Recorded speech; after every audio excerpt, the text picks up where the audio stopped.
ويكتب الله خيرا أنت تجهله، وظاهر الأمر حرمان من النعم. ولو علمت مراد الله من عوض، لقلت حمدا إلهي واسع الكرم.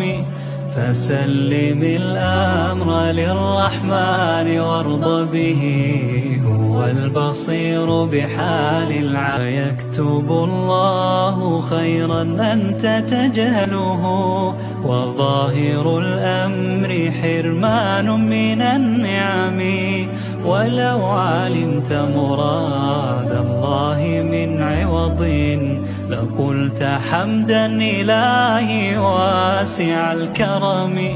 فسلم الأمر للرحمن وارض به، هو البصير بحال العبد. يكتب الله خيرا أنت تجهله، وظاهر الأمر حرمان من النعم.